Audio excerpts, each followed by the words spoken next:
Halo Sobat Sehat semua, Assalamualaikum warahmatullahi wabarakatuh. Salam jumpa kembali dengan saya Sugito di channel Berbagi Sehat, channel edukasi dan motivasi seputar asam lambung, GTNCT psikosomatis. Berdasarkan pengalaman saya sebagai orang yang pernah mengalami gangguan asam lambung, GTNCT psikosomatis. Harapan saya khususnya kepada teman-teman yang masih dalam penderitaan asam lambung, GTNCT psikosomatis, setelah menonton video ini akan dapat tersugesti dan termotivasi untuk dapat cepat sembuh. Saya bisa sembuh, insya Allah teman-teman pasti juga bisa sembuh. Badai pasti berlalu. Baiklah teman-teman, pada kesempatan kali ini saya akan berbagi seputar asam lambung, GTNCT psikosomatis dengan topik faktor penyebab asam lambung naik dan pembahasannya. Baiklah teman-teman ya, sebelum saya lanjutkan, tolong yang belum subscribe channel ini klik subscribe dan loncengnya supaya teman-teman tidak ketinggalan konten video-video berikutnya. Dan jika suka, klik like, selalu bagikan ke sosial media teman-teman. Semoga bermanfaat buat kita semua. Baik, kita lanjutkan. Jadi topik kita kali ini adalah faktor penyebab asam lambung naik ya.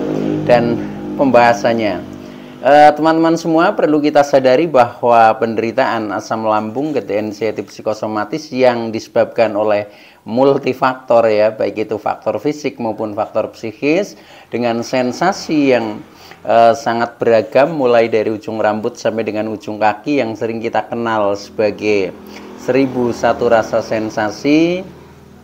Memang sungguh luar biasa, sungguh dahsyat, dan perlu kita tangani dengan bijak agar penderitaan asam lambung, GTNCT psikosomatis dapat cepat membaik hingga sembuh total.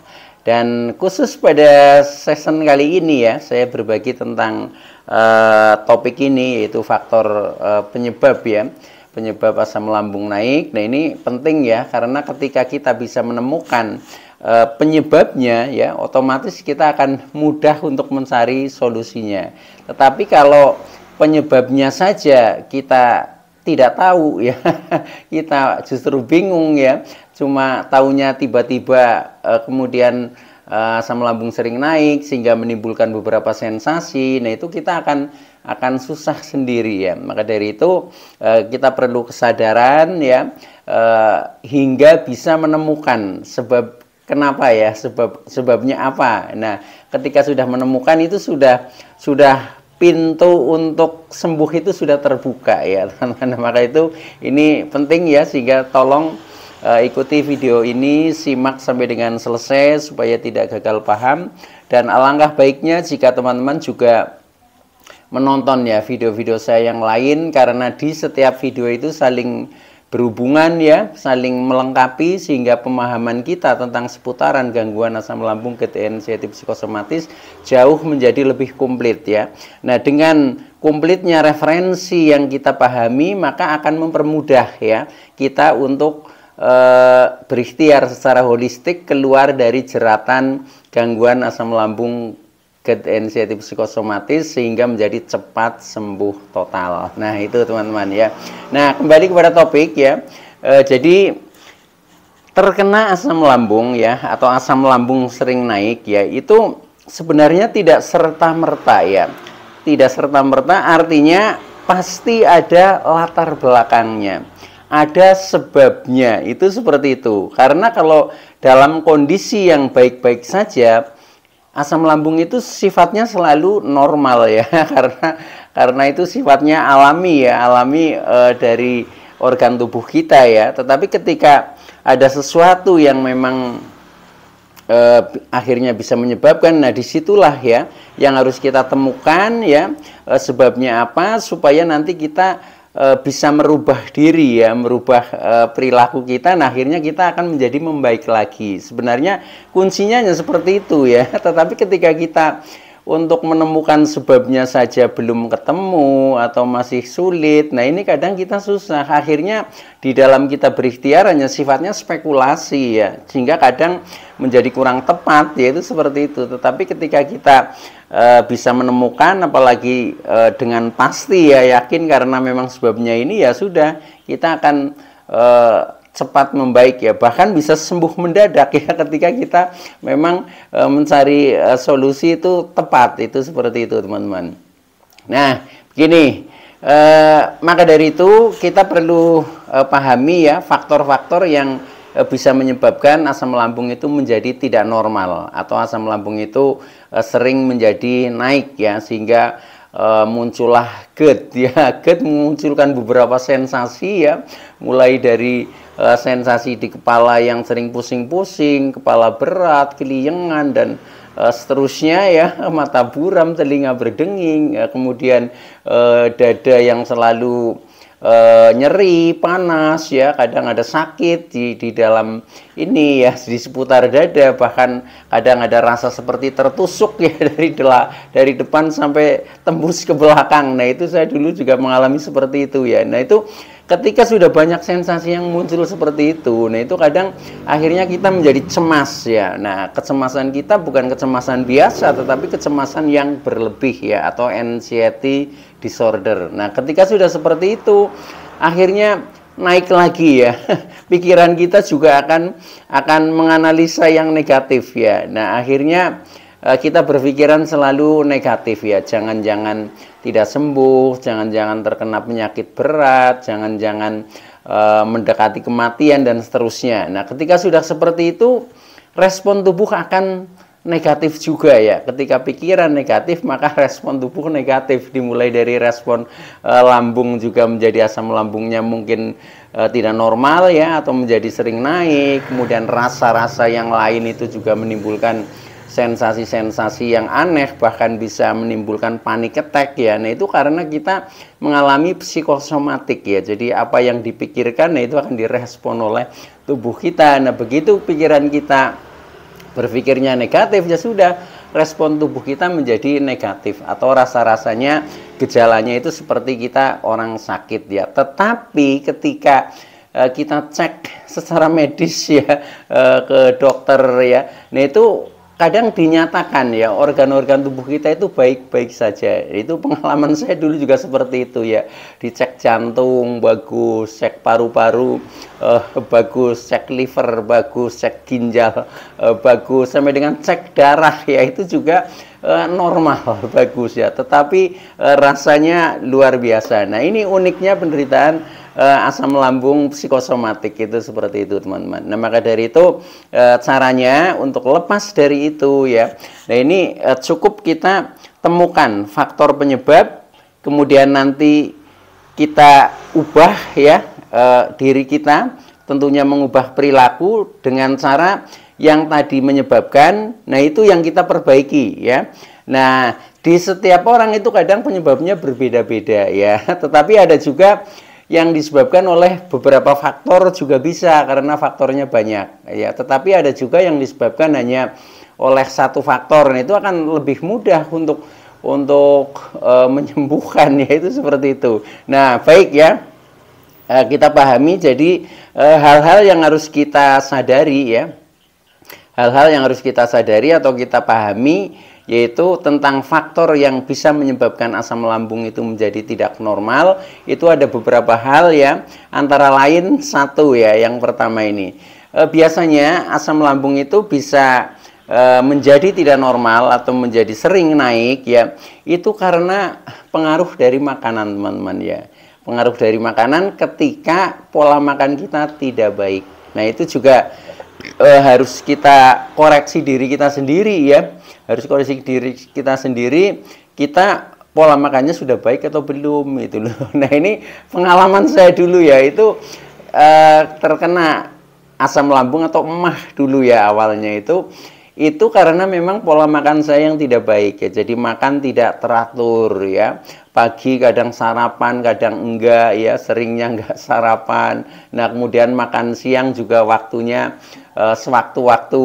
Nah itu seperti itu. Nah sementara kopi hitam ya, saya itu termasuk penggemar ya kopi hitam, itu sampai sekarang juga masih ya. Tetapi dulu itu sudah makannya tidak teratur, kopinya kuat ya, termasuk merokok juga. Nah itu, nah akhirnya ujung-ujungnya itu karena proses ketidakteraturan dalam waktu yang cukup lama ya, bahkan sudah puluhan tahun ya. Nah, akhirnya lambung menjadi teriritasi ya karena terlalu over kopinya itu, sehingga akhirnya asam lambung sering menjadi tidak normal, menjadi terkena MAH ya. Nah, itu awalnya seperti itu saya dulu. Nah, artinya itu dari pola makan yang tidak baik ya. Nah, ketika pola makan yang tidak baik itu kemudian kita sudah temukan ya. Nah, ya sudah kita perbaiki ya.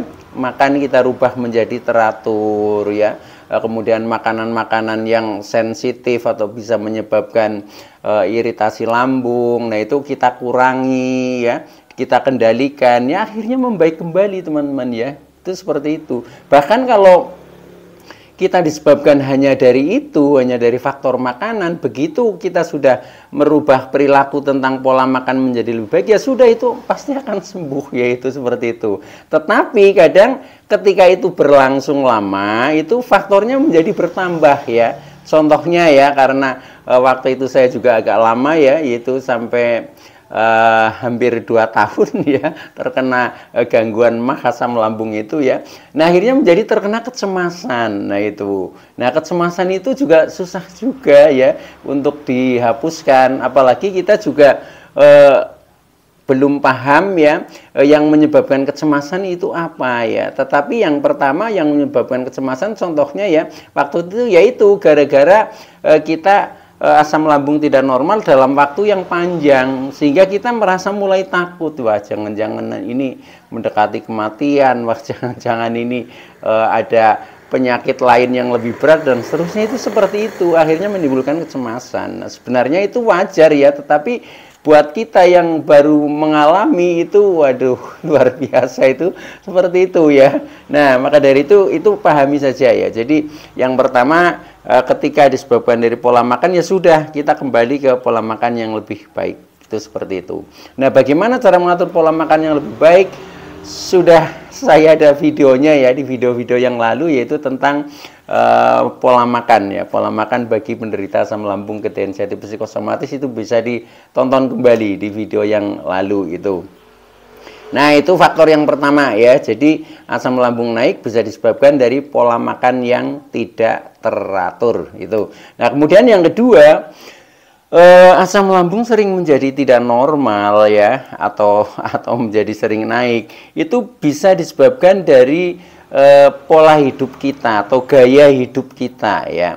Gaya hidup kita yang kadang bergaya lebih modern ya, bergaya lebih elit, itu belum tentu bagi tubuh kita itu cocok ya. Nah, maka dari itu yang cocok itu malah justru ya itu yang pola hidup yang sederhana. Itu setelah saya amati seperti itu ya. Nah, itu juga termasuk bagaimana caranya kita mengatur keseimbangan, membagi waktu lah ya, waktu untuk beraktivitas, waktu untuk relaksasi, waktu untuk istirahat, itu seperti itu. Nah, ketika disebabkan dari itu ya, nah itu ya itu yang harus dirubah ya. Itu contohnya misalkan buat teman-teman yang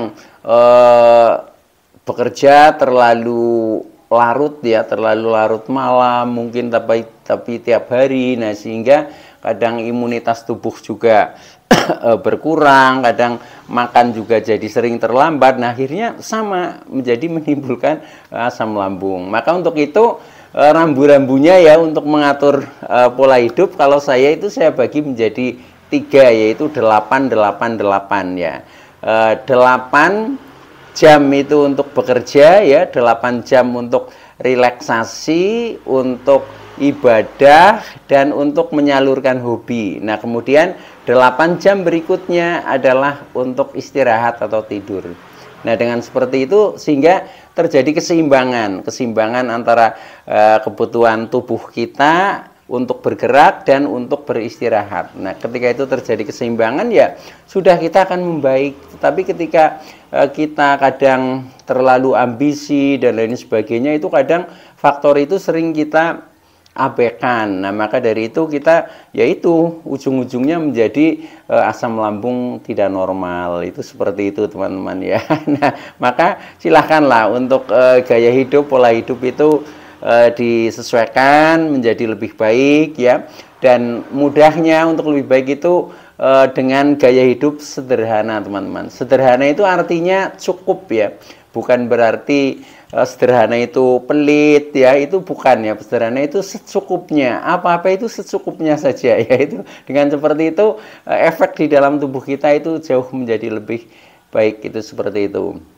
Nah, itu faktor yang kedua yang sering kadang menimbulkan asam lambung menjadi tidak normal. Nah, kemudian faktor yang ketiga, ini asam lambung menjadi tidak normal atau katakanlah sering naik, itu juga bisa disebabkan karena kadang dari psikis kita, dari pikiran kita ya, dari pikiran kita, dari perasaan kita, dari emosi kita ya. Nah, itu yang kadang tidak terkendali, atau kita banyak punya beban banyak pikiran sehingga menjadi stres. Nah, akhirnya pengaruhnya yang mestinya malam tidurnya nyenyak saja menjadi susah tidur, menjadi insomnia. Nah, ketika susah tidur ya sudah, imunitas kita menurun, kemudian asam lambung juga tidak normal, itu menjadi seperti itu ya. Maka dari itu pikiran ya yang ketika kita itu seringnya pikirannya negatif ya, pikiran negatif itu pikiran yang kadang pertama tidak mau diam ya, jadi berpikir terus. Kemudian yang kedua itu ini apa-apa dianalisa ya, apa-apa dianalisa, kemudian analisanya itu kecenderungannya negatif ya, bahkan kadang hanya sesuai dengan idealisme kita ya, yang tidak sesuai dengan faktanya. Nah, akhirnya kita sebenarnya dalam bayang-bayang ilusi ya, dalam bayang-bayang ilusi dan halusinasi, tetapi itu melekat sehingga mewarnai pikiran, sehingga pikiran menjadi capek ya. Nah, karena pikiran capek ya sudah, respon lambung itu menjadi seperti itu, menjadi tidak normal ya, karena lambung sebagai otak kedua, begitu pikiran tegang, nah otomatis lambung juga akan meresponnya. Nah, cara meresponnya yaitu dengan contohnya asam lambung menjadi berlebihan, itu seperti itu. Nah, maka dari itu solusinya bagaimana ketika pikiran kita selalu negatif seperti itu ya. Nah, kita tenangkan pikiran ya itu. Nah, tenangkan pikiran itu bisa dengan cara contohnya meditasi ya. Meditasi, relaksasi. Nah, itu yang harus sering kita lakukan ya. Kemudian kurangi beban-beban pikiran, selesaikan problem-problem yang selalu dipikirkan. Nah, itu harus dirilis, intinya seperti itu ya. Nah, walaupun itu juga kadang tidak mudah ya, bahkan kadang ketika kita dibilang sama orang ya, wah karena banyak pikiran ya, kadang sini langsung membantah, enggak kok, saya nggak berpikir apa-apa, kadang seperti itu ya. Tapi faktanya ya, contohnya nggak bisa tidur, nah itu karena mikir, itu seperti itu. Jadi ketika gelombang pikiran ini masih di gelombang beta ya, gelombang sibuk, gelombang yang tinggi, ini nggak mungkin akan bisa tidur ya. Tetapi kalau kita lakukan meditasi, nanti gelombangnya akan turun menjadi ke alfa theta ya. Nah, ini sudah gelombang rileks ya di alfa theta. Nah, kemudian di alfa theta kita lakukan afirmasi positif, akhirnya kita masuk ke gelombang delta. Nah, di gelombang delta itulah pikiran tertidur. Nah, itu seperti itu. Kalau kita paham itunya ya, step-stepnya, itu juga kita sedikit demi sedikit akan bisa mengendalikan pikiran, teman-teman ya. Tetapi kalau kita tidak berusaha memahami, akhirnya kita yang dikendalikan oleh pikiran. Nah, itulah yang terjadi ketika kita mengalami gangguan ini, adalah kita dimainkan oleh pikiran. Seharusnya kita yang mengendalikan pikiran, itu seperti itu. Walaupun ini juga hal yang tidak mudah juga ya, kalau kita sudah berusaha menyadari, memahami, tapi juga tidak berlatih mempraktekkan bagaimana untuk menurunkan gelombang pikiran, juga belum akan ada perubahan apa-apa.